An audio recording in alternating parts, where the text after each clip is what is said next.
Good evening, everyone. The School of Creativity present the PLF Asia Phoenix Literature Festival started its journey in 2020, and we have conducted three literature festivals. PLF Asia is the fourth online literature festival. The session were viewed by more than 35K viewers virtually with authors from India, South Africa, Australia, USA, Canada, Iran, UK. We strive to help writer and readers community and bring them on one platform. PLF also started an initiative, School of Creativity, to help kids and youth to inculcate reading and writing habits. PLF Asia is a dialogue to propagate the message of bringing a change in society and also recognize the change makers of Asia. Today, we have esteemed panelists for the discussion on the topic that the next Google is going to be from Asia. We have Dhiraj Khare. Dhiraj is a passionate sales leader and coach with expertise in various platform and open source technologies. Dhiraj manages the worldwide relationship with global system integrator at Lacework Inc., which is a leading cloud security automation company. Dhiraj is a computer science graduate and an IIM Bangalore alumnus with more than 1.5 decades of experience in and around various digital platform and open source technologies. He has worked in various roles over the past several years. These include sales and alliances, general management, advisory to digital and open source forum and startup, customer advocacy, product management, etc. I welcome you, Dhiraj, to the session. Thank you. Thank you, Ginny, for having me. To add on to the panelists, we have Divyanshu Verma. Divyanshu is the co-founder and CEO of Red Intent. He is an alumnus of IIM Bangalore, IIT Delhi, and BHU with more than 21 years of experience in technology, research and development, business strategy, cybersecurity, SDLC, networking, IoT security hardware and software security compliances and standards. Previously, he has served at leadership and technical position in Intel, Broadcom, Ericsson, Dell, etc. Before starting an entrepreneur, Divyanshu was heading a significant technology function at Intel for Connected Home Division, which was a part of Client Computing Division. Divyanshu is co-inventor of two US patents and has co-authored paper of IEEE. He previously worked in United States and Europe and has managed multicultural team in a geolocation such as Southeast Asia, Israel, Europe, and United States. Divyanshu has previously delivered a keynote and other talks at World Bank, Linux Synopsis Canada, and many national and international conferences for his social contribution in his home state, Bihar. Divyanshu has conferred Bihar Pratibha Samman in 2017 and Bihar Pravasi Samman in 2019. I welcome you, Divyanshu, to the PLF program. Thank you, Ginny. Nice welcome, and it's great to join all of you. Thanks a lot. To add to our another gem to the PLF discussion, we have Ayan Paul. He is an IT consultant, author, TEDx speaker, and educator with passion for volunteering.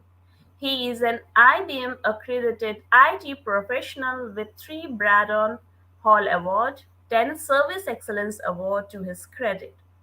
As an educator and speaker, he has mentored students, delivered keynote speeches, conducted workshops, and judged even across some of India's top educational institutes, namely IIT, to name on IIT, Kanpur, Delhi, Dhanbad, Madras, Guwahati, and IIM Calcutta, Kashipur, Shillong, and Ranchi. As an author, he has contributed to several Amazon best-selling anthologies and co-authored Crossed and Knotted, which made it into the Limca Book of Record under literature. He has been awarded by British Council for his contribution in the field of arts and culture, and his work has showcased to the Wales, Prince Charles. He has also listened by Hindustan Time. He has also listed by Hindustan Time as one of the India's top 5 writer short fictions. He is a member and volunteer of Toastmaster International, a non-profit educational organization headquartered in California. This former district champion for table topics and 3-time DTM is known as Champion of Club Support, having sponsored, mentored, coached 29 plus clubs. He is currently serving District 41 as a Program Quality Director. I welcome you, Ayan, to the esteemed panelist and to this program, PL. Thank you so much for that warm welcome. Thank you.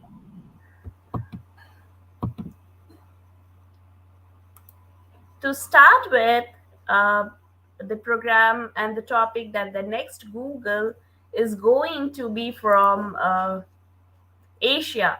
So I have a question for Divyanshu sir.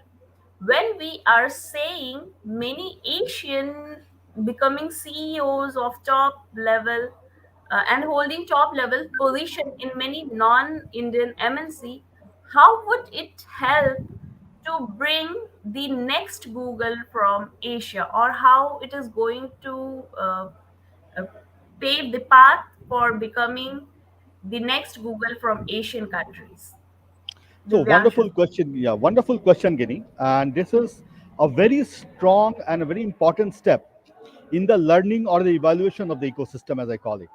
So it happens like this. Some of us, like I worked in the United States for 5 years. You go there, you join a organization, and you become the part of a civilization which has been producing G's and General Motors and Walmarts for a long time. Now, when somebody reaches the pinnacle of certain organization, what happens? You start as a role model for an organization, and then you learn so much and start giving back to the company. So now what happens? You then come back and then see that can this be created at home?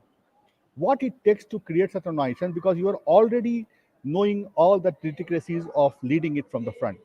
So having multiple Sundar Pichais and Satya Nadellas and Shantanu Prakash and so many, and then a lot of Chinese CEOs and a lot of like Intel's board of director today is led by a Bangladesh.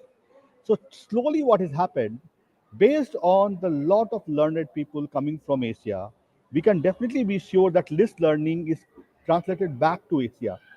And some of the younger entrepreneurs, with the mentorship and guidance of such great luminaries, are going to create a Google or a bigger Google that world has not seen. Now, what happens also is the CEO of a company also knows how hard is it. So it also helps the governments. It also helps the society. It also helps the other paraphernalia to create a Google to grow in that area. And since they are at a very high position, so government, society, business leaders listen to them. As a result of this, I'll give you an example of a company called Two. That was started by a very known person from who was heading this, who was from Ahmedabad, and he was heading the something R&D group. The day he started the company, he got a $25 million check from two venture capitalists. So because they see there is a Google in making, and just not India. Same with China, it has Baidu's or Alibaba's. You see that. The world understands that value is coming from Asia because one of the things, we are very cost sensitive country. We to charge right for the right value. Second, the society itself is so densely populated that wherever you create something, it is finally sold in Asia.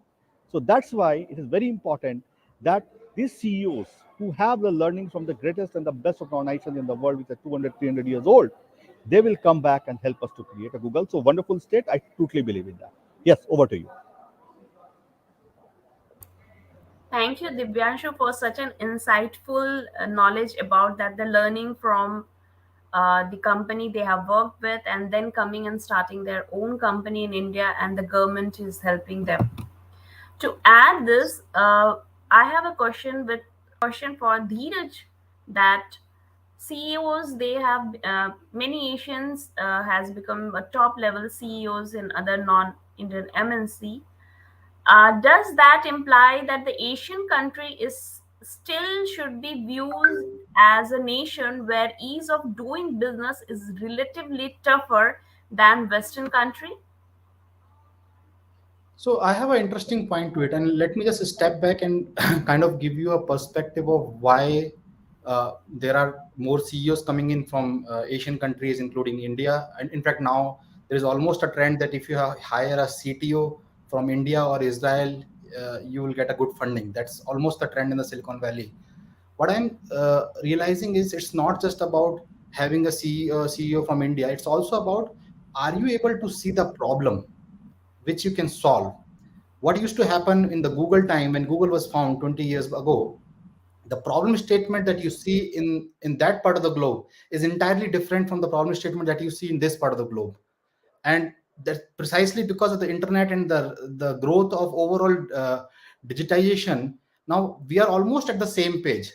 The lifestyles are almost same, in at least in the metros. The problem statement that we see are almost same. In fact, for certain things, there are better services here. So for kids who are born in this millennial generation, for people who are coming up new in the market, their psychology and the way they're looking at the problem is almost similar to how a westerner or how American used to look at a problem at his age.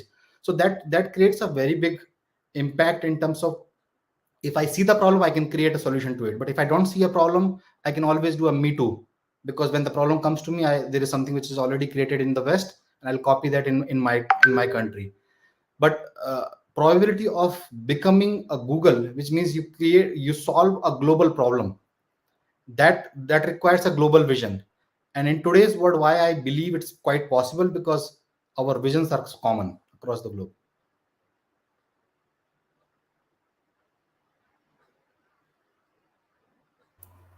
Thank you, Dheeraj, for such an insightful on the newer generation, millennial generation that is coming, and they are able to see the problem statement, and they are able to help in resolving those by becoming a CTO or uh, starting a startup. So my next question is to Ayan's, that Asian country was and has always been looked as a service-based companies. Product thinking need to be developed. Still, the people of Asia are not in a mode of product development or product thought process. How do we tackle this situation? Well, Over to you, Ginny, we Ayan. just thank you so much for the question. Okay, now I believe if you're really looking at product and the fact that we are a literary fest after all, I have to look at content as a product. So, if you really look at Google and its subsidiaries, to take the best of examples, what kind of content is getting created? And if you really look at the kind of content that is out there in the world, you will realize that on a Google search, you have an Aryan Khan and a Shahnaz Gill who are on the top 10 list of most searched Google people in the world. Neeraj Chopra, who had won a gold medal, is probably the most searched gold medalist in the entire year for 2021. The most subscribed to channel is no longer PewDiePie, but it is T Series. So when it comes to content as a product, we have already taken the leap when it comes to changing our mindsets and the way content is being consumed. The way Indian content or content associated with India is being consumed has shifted at a transitional level, and not just India, but the subcontinent. You have a Kunal Nanjiani who becomes an Avenger in a Marvel movie. When was that possible? He is acting, the actual character was actually a Japanese samurai, which has been converted into a Bollywood hero who's playing Icarus for all I care. The way content is being consumed is changing across the globe, and India has a seat at the table. And when India has a seat at the table as consumers of content, the ones controlling who are the people who will lead the drive of content would also change, which is not surprising that I'm from IBM, and the CEO of IBM is an Indian origin, Arvind Krishna, who hails from IIT Kanpur. So the point is, it's not like will it happen? It is already happening. And it's not like do we really need to change the way our products are being developed, designed, etc., etc. I believe, Ginny, we are already changing that.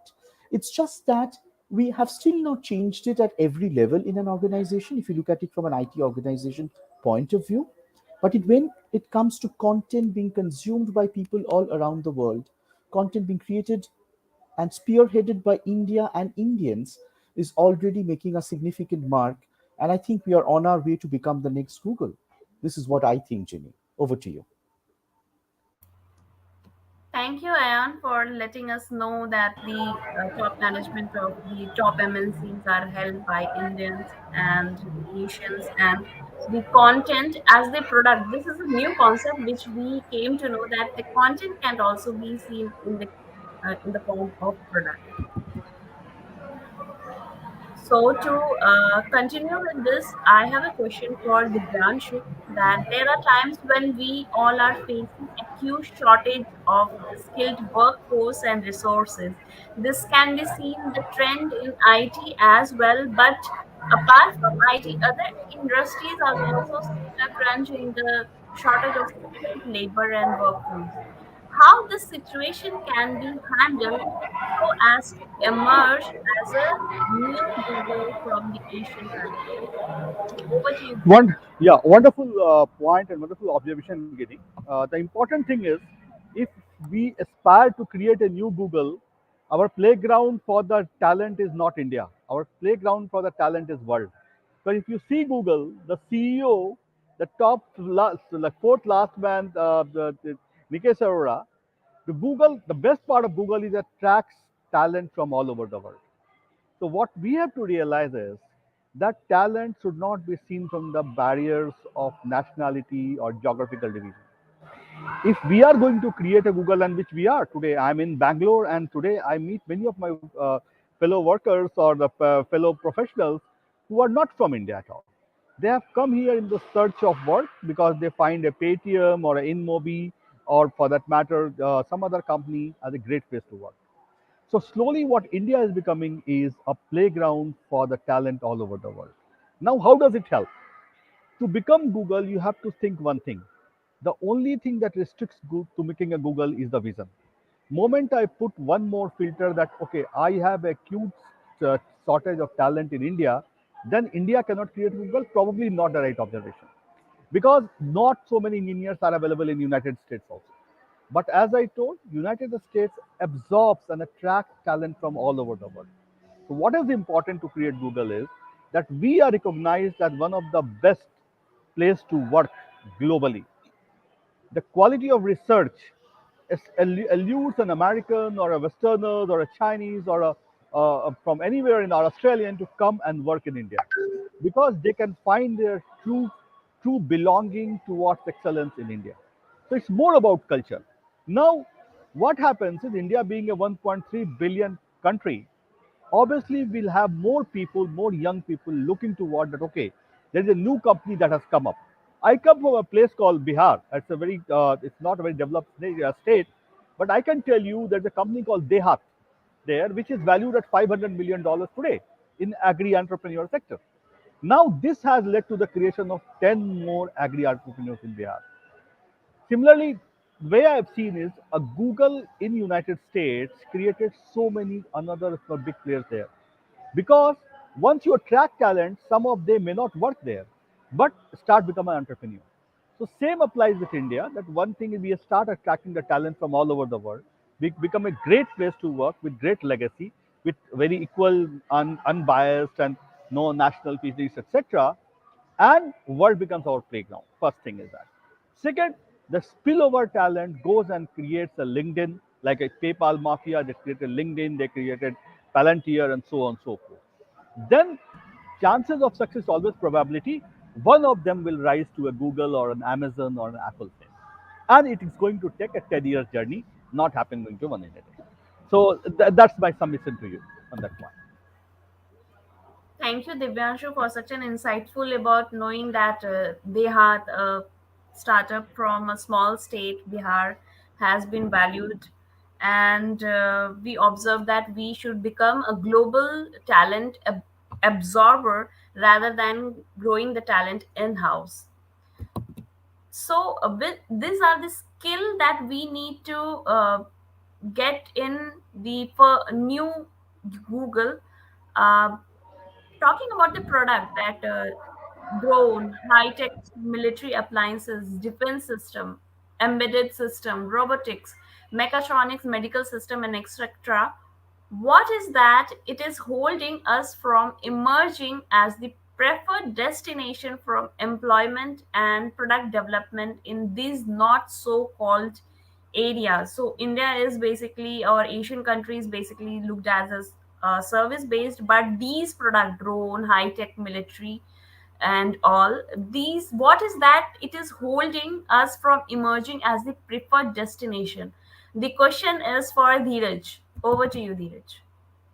Yeah, I think it's an interesting point that you brought out. See, if you look at it, it's not like anything is holding us now. But if you look at historically, what has happened is we are a consumer-driven economy. So whatever we can sell to masses has gained the more power and the more popularity.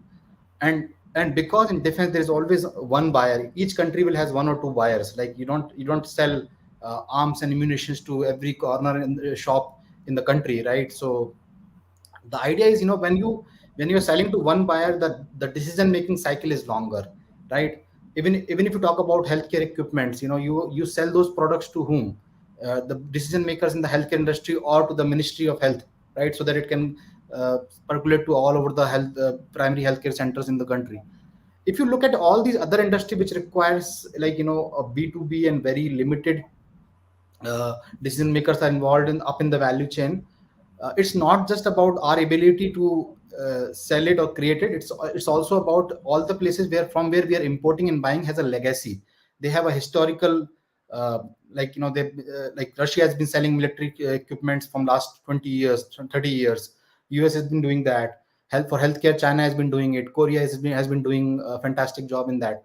Now, that one aspect is like to whom we are selling, and are we able to create a dent to that industry? Second is about, uh, can we disrupt that market by putting anything which nobody else in the market is doing? I think that's where our new innovators and I would say the entrepreneurs has to think, like, how can we break that barrier?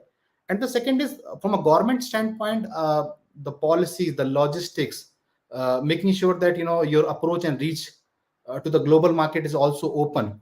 I think all of that, and precisely, to be honest, I believe this is one industry, what you talked about, has very heavy on the certifications, and certification vary from country to country also. So it's a capital intensive business. And where you have seen Indian entrepreneurs have been super successful and make a unicorn mark. While, by the way, we are number three in the list of unicorns globally, so with 90 unicorns, and UK is just 246. So you can see we have done unicorns, but most of our unicorns are successful in the services industry, or B2B, or basically the e-commerce and these areas, because though they are also capital intensive, but they become capital intensive over time. You start getting some revenue in return, and then that's how you increase. But if you wanted to build a defense business, it will be 10th year when you start getting realizing your first check. And over the first 10 years, you'll be building with the equipments or doing the R&Ds and things like that. So that is the reason why I think a lot of the command of creating startups around defense and healthcare are still, I would say, with larger corporations, or with the government owned companies like Bharat Electronics Limited or BHEL or BEMLs of the world. So that's my opinion. I think, and that's what I think most of the entrepreneurs also thought, that going that route is very difficult, and it like take its own sweet course of time. Thank you, Dhiraj. As we all know that the government is the largest buyer and the spender in any country. So government need to pay attention on the startup, and for the research and development, investment need to be released from their end. And of course, yes, certification is also involved. So that is also a bit creating a block for these startup, especially in defense, to come up. The next To continue with this, the next is that do for Ayan, it is that in any way this the uh, academic can manipulate or can be a driving force for the betterment of any country, or is that academically and professionally we need to pay more emphasis on multidisciplinary and interdisciplinary field such as product and industrial design for grooming the youth of the country? So when we talk about the millennial and the N generation N, when they are coming up in the market, do we need that the academics should be such a strong that it would create a base for the Asia to emerge or to have a next Google? Ayan, over to you. Thank you so much for that wonderful question. I kind of agree to some portions of it, and I kind of disagree to some. So when it comes to having strength across interdisciplinary competencies, I would agree. But the competencies that you've listed are probably not the first examples that would come to my mind. I believe students of science should be stronger in arts subject, and students of arts should be stronger in science subject. It comes from a basic understanding that we need to use both our left brain and our right brain, and I believe some Indian universities have already started doing this. About 3 to 4 years back, we started having induction programs across IITs, and I was inducted as one of the mentors of IIT Kharagpur. In that induction program, we teach them multidisciplinary subjects, for example, creative writing, critical thinking, public speaking. These are some examples that come to mind at the forefront. And if you really look at it, I think ideas, skills, and innovation are the currency of the future. I'm going to take my own personal example and take IBM as an example. IBM has been leading when it comes to patents around the world. We all know that, right? There is not much of a difference about that. However, how many of us know that one of IBM's most prolific inventors, Sarbajit K. Rakshit, is from Shibpur, which is an Indian college. Okay. And he is right now ranked as the 29th most prolific inventor in the entire world.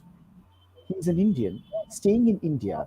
He has been educated in an Indian university where there was no interdisciplinary talk, but he's still doing that. So, can that be an example? Or can we also look at examples of the current generation? For example, your School of Creativity, which is presenting PLF Asia, or many of the students and professionals who have joined in today, who understand that to succeed in life, you have to upskill, you have to reskill, you have to cross skill. That is a fact of life. I come from IBM, in which upskilling, reskilling, cross skilling is very, very important. You mentioned certifications. I think both my co-panelists mentioned some of that as importance as well. And certifications are a key by which we are upskilling, reskilling, cross-skilling, and showing the world that we are doing all of that. But at the base of it all is the ability of telling stories more professionally. It is that human angle that you bring to the table. Why this product? Why am I? Why me? Why am I talking about this product? Why now? Why am I talking about this product now? And the only way you can get stronger and the only way you can get more competitive in this field is to be able to exercise your left brain and right brain right from schools. Why wait till university? A lot of people kind of joke about the fact that in school we are taught different kinds of languages, but that is important. You go to the gym not to become a gym instructor. You go to the gym so that you have a fitter body and a fitter mind. And when you are told by the topmost colleges in the world that you have to partake in interdisciplinary subjects, you have to partake in subjects that are not aligned to your core subjects. Initially, you might just frown, but later on, you will wear the crown of success. And you will not wait to be the next Google. You will create a company that is probably going to be more famous than the next Google. Or you will just go and take India to the world map. And I think for that, we have to understand that for us, our panelists, and whoever has already passed out of college, we have to let other people around us understand the importance of upskilling, reskilling, and cross skilling.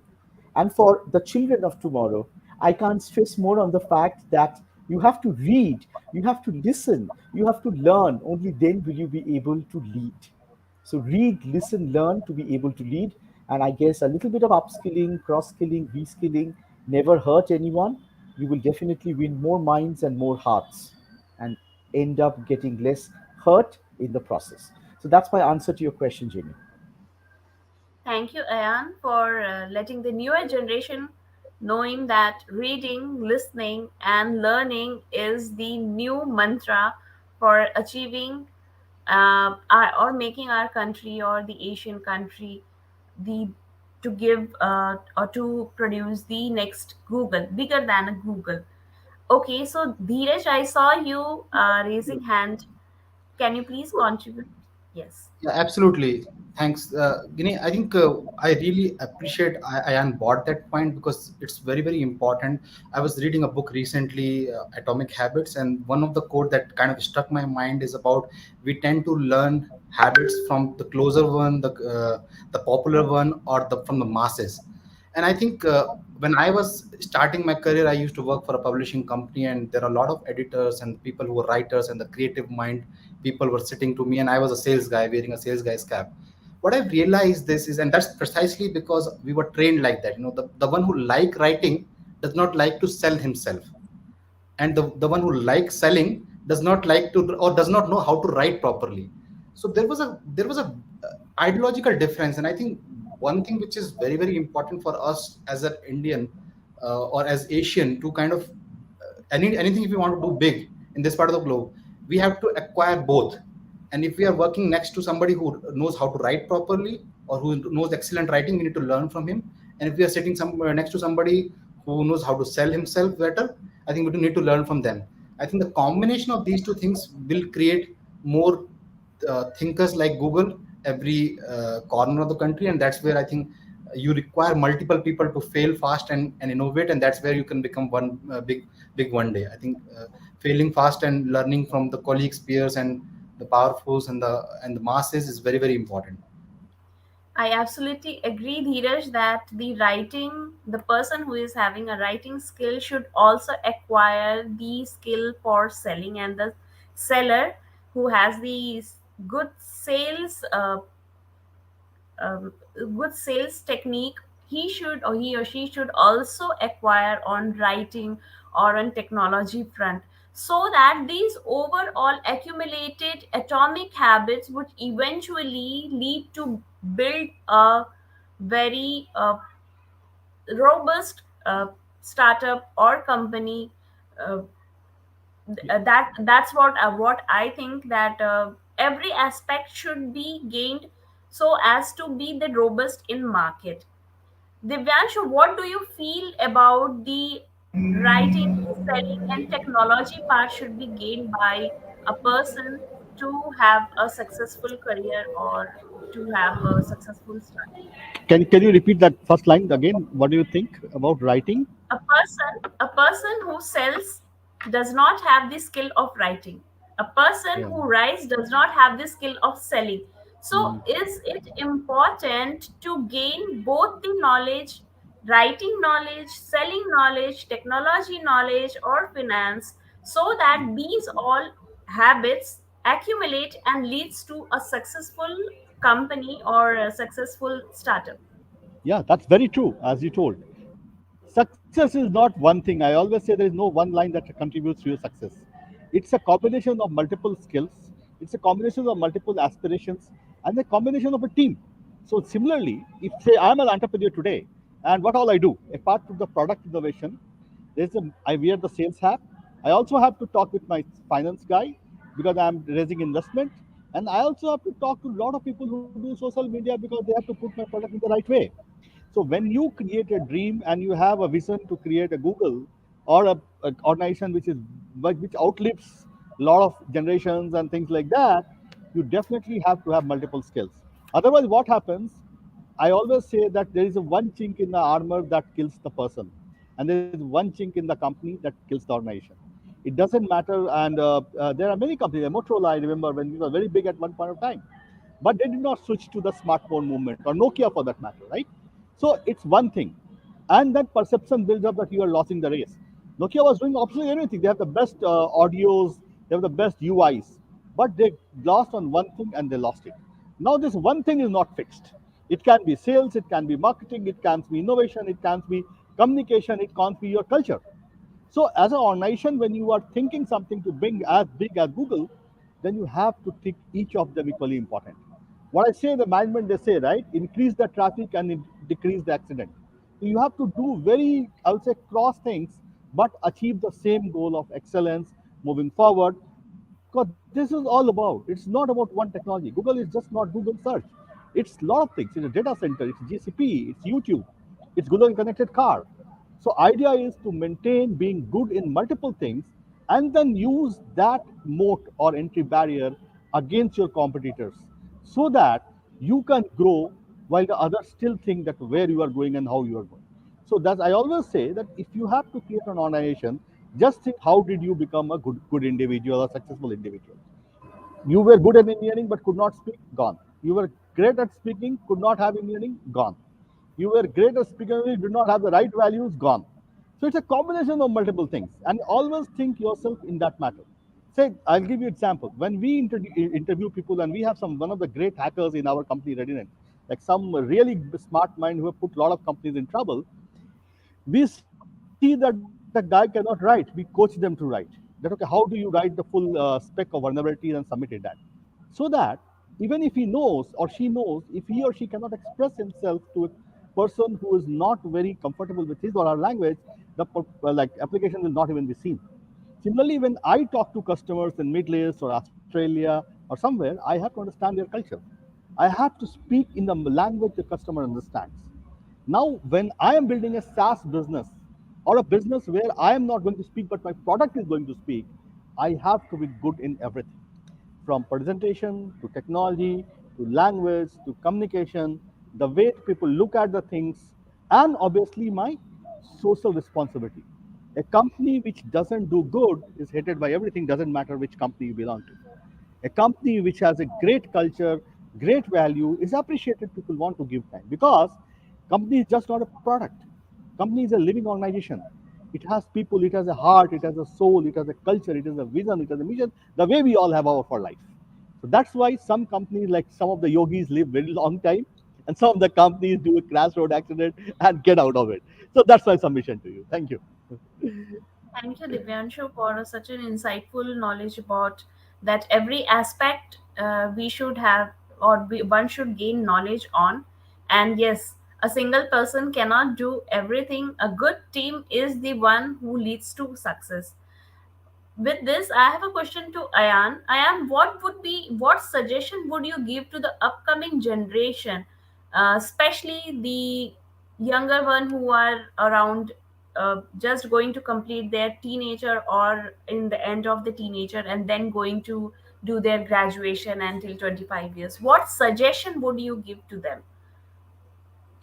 Okay, the suggestion I'm going to give to them might be applicable in any situation. Okay, and my suggestion is develop and grow roots. I think the most important thing that we are missing right now is the connect to our culture. Now, wherever you are, a Sundar Pichai will always be talked up as an Indian. It doesn't matter what he holds a green card of which country. Okay.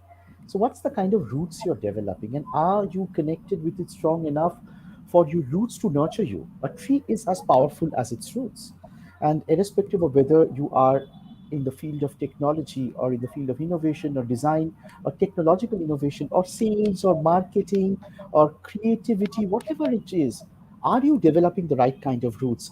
Do you know your history, or is it a mystery? Do you know your culture, or are you going to just simply act as a vulture if you get an opportunity and just snatch away things from other people? And do you know your country? I think it becomes a little patriotic, the sense of country, the sense of nation, the sense of city, state. But at the end of the day, when Dhiraj is described, or when Divyanshu is described, or when I am described, we are described based on what we have done in our country. I was referred to as one of India's top five writers by Hindustan Times. We have someone here who has received the Samman from Bihar, right? I think special prizes. Today, a Bharat Ratna is being given to the CEO of Google, isn't it? It's a Bharat Ratna. It's not a Google Ratna. The point is, if you're not going to be connected to your culture, you will just be floating out there. Today, a Priyanka Chopra still does a Shivratri with Nick Jonas. She's still connected to her culture. When she goes out there and becomes a Hollywood celebrity, she's still that Priyanka Chopra. When she goes out there and opens a production house called Pebble, she's still that Priyanka Chopra.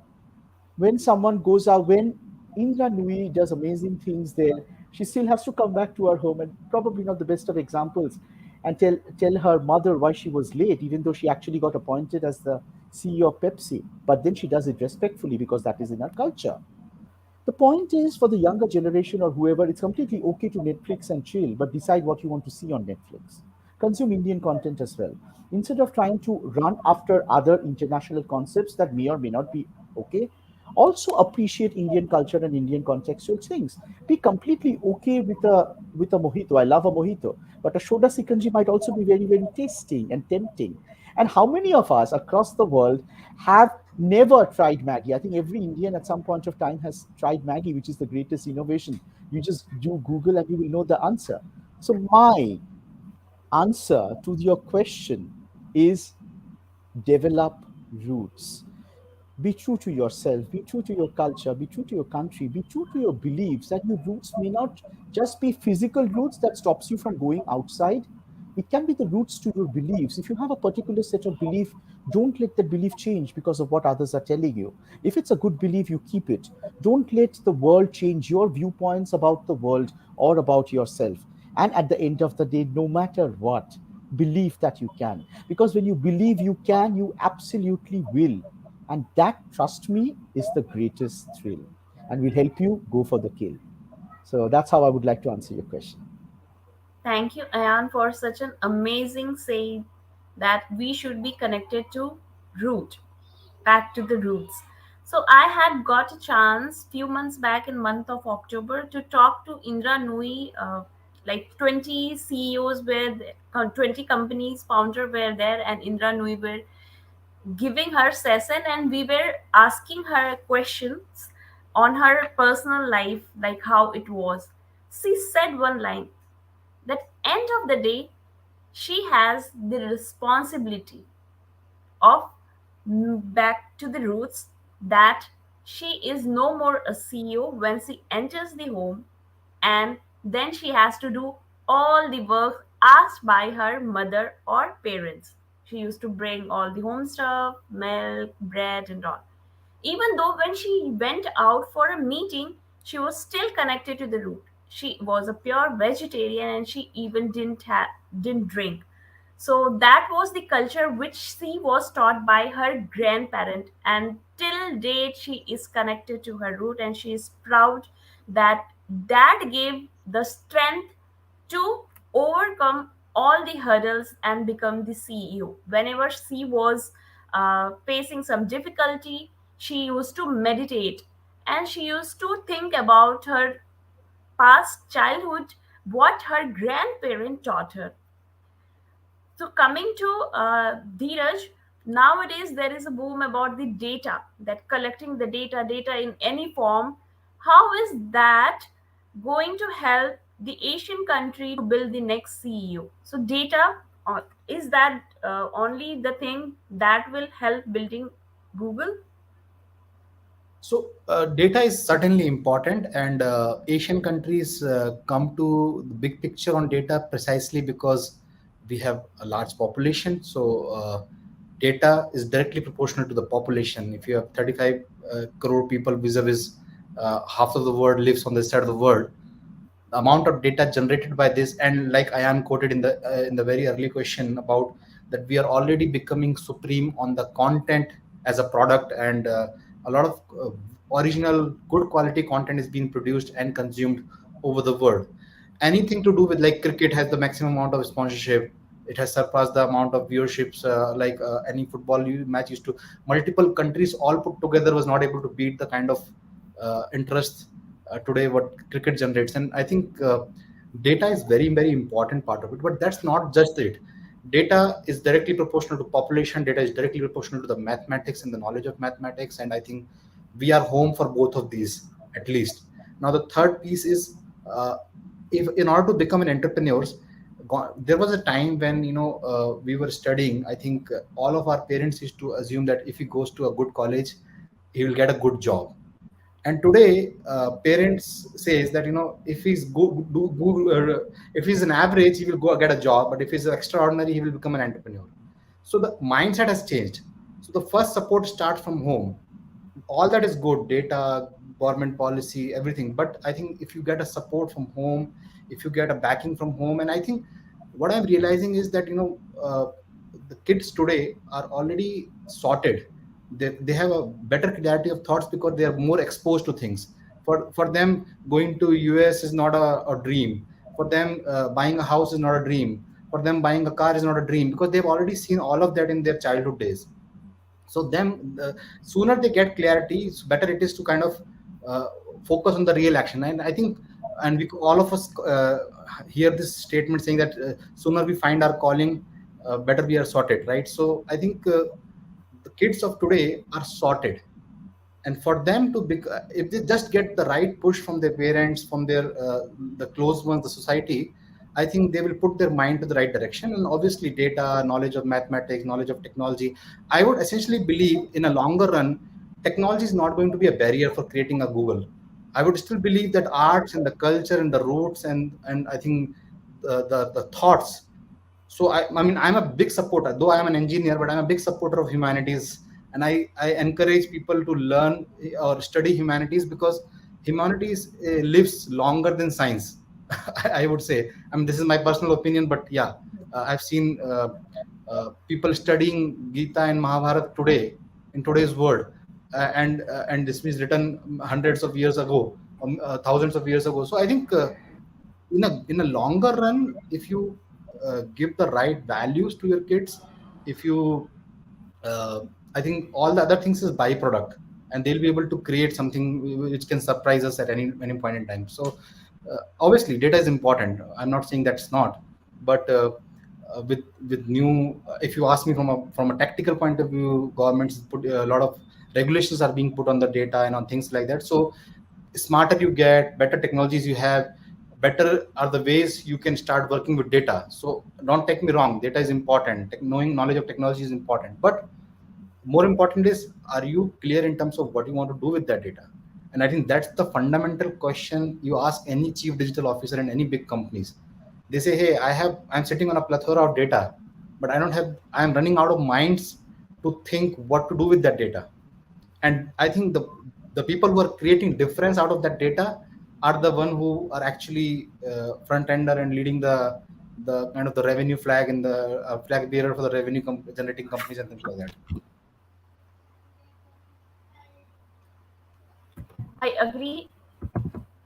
I agree absolutely, Dhiraj, that the Generation Z is having the clarity in their thought that what they are going to do, and they do try lots of things. If they want to become a painter, they will try their hands on painting. If they want to become an author, they will go ahead and write book. If they want to become uh, they want to grow their career in technology, then they are starting their learning from now itself.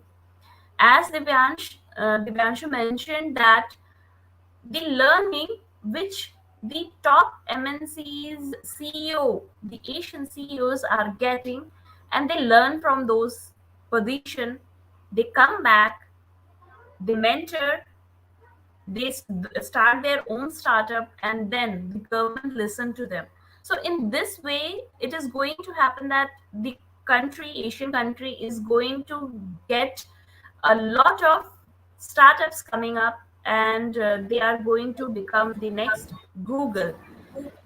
Divyanshu, I have a question if you are there. That Yeah, what I'm do here. you feel about the upcoming generation, the N and Z, about uh, their habits, and that how they can build a new Google or the company bigger than Google from Asian countries?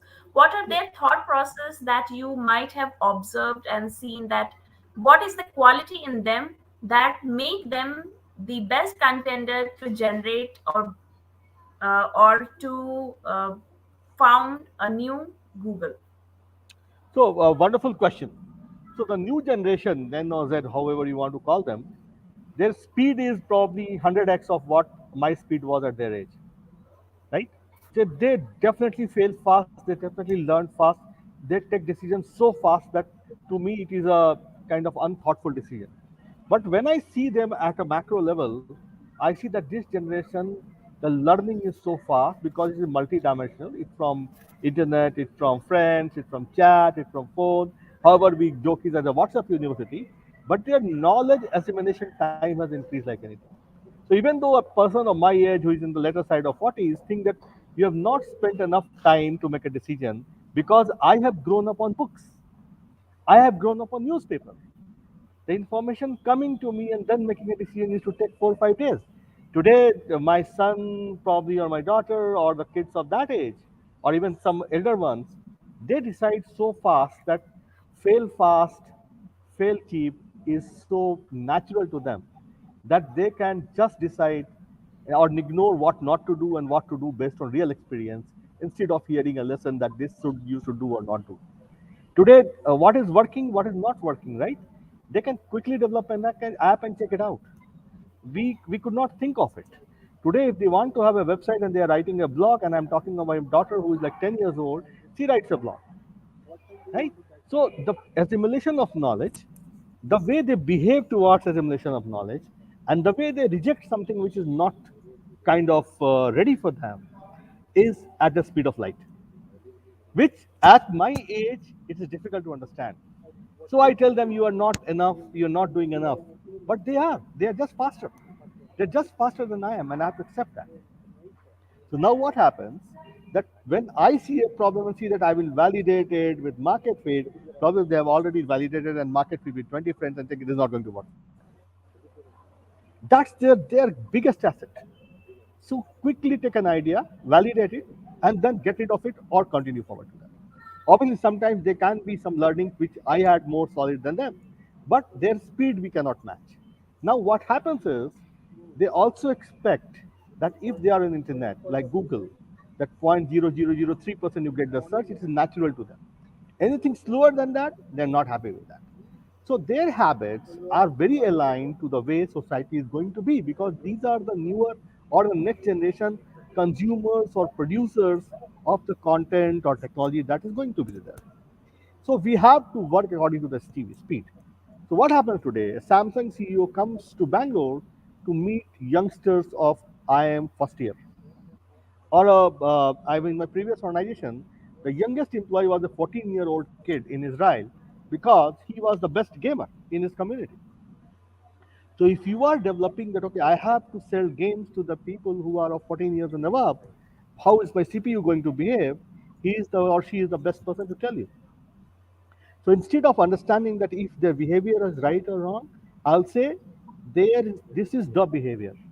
Now, as a lagger who has been on the other side of 40, it's important for me to learn from them the way my seniors learned from me when I started computers. Right? We were first generation to use computers. We were first generation to use WhatsApp. I still remember her sending Archie's card to my friend at her birthday. This is not done anymore. So I have to evolve because that's the way society has progressed. And that's the way to see the new trend because a 14-year-old habits, if captured properly, can create a Google because he or she is the next user or consumer of the content or technology or whatever we want to be. So these are, I say, the best teachers that we have around us. Their behavior, their language, their way to do things, the way to reject and accept things. If you want to create, and I tell to my team also, if you want to create something which is down the 5 years, start looking at somebody who's 14-year-old and see that how he or she will behave when he or she is 19 and when he or she is the bread earner. Because you are exactly aligned with that user, and this is the user you have or the world will have going forward. So learn from them. Don't judge their action. Don't say you are right, you're wrong because you are past. Learn from the future, and they are the future. You can only connect the dots and say that, okay, if I would have learned like this, I would have been 10 times faster, and they are. So that's my submission. Thank you. Thank you, Divyanshu, for such an insightful knowledge about that the generation are trying and trying and they fail fast and then they learn again. and they have the thought process which is much faster than what our generation could have. To summarize that whole discussion, today we learned about the companies and the CEOs going abroad, learning and having a mentorship, as the Divyanshu told, would help eventually to build a new Google. The trend of the hiring and the problem statement which the newer generation or the generation nowadays who are working are able to see, the Asian people which are able to see, that they see uh, the life, and their lifestyle is also at par as compared to the Western countries, so they are able to see the problem statement, and they are able to build the any startup or any idea, and they are able to test those, as Dheeraj said. And to add on this, we have also the concept of the data as a product. This was a very new concept which was given by Ayan, that data is the new, the content is the new product, and one has to, the newer generation has to work upon those content to make the new Google or the company which is bigger than the Google. There is also a shortage of skill, but still one should not see only their country as the source of the skill resources, but they should see world as a whole for the resource or to attract the resource. Because in, as we compare to USA, they don't have much engineers, they attract the resources from the world. The same thing applies for the Asian country, that they should attract the engineers or the resources from throughout the world, so as to build the next Google. Talking about the military and mechatronics and the government expenditure, obviously government is the largest seller and buyer, and as the decision is delayed because there is an uh, happening between one of the startup and the one uh, government organization, so there is a decision delay, but that doesn't mean that we should, or the startups should stop. They should create a disruptive environment or a disruptive thought process to shorten this duration and work upon it. So that is also certification heavy, and it was said that we should also overcome this. And a very important fact was shared that India is the third largest unicorn generating country. So obviously, if there is an initiative from the government and the skill from the newer generation, if combined together, would create a huge difference for the Asian countries. And obviously, India can be one of the country to generate the new Google or the company which is bigger than Google. Talking about the newer generation, they are pretty much fast. Their thought process is much faster. They are having a clear thought of what they want to become and what they want to test.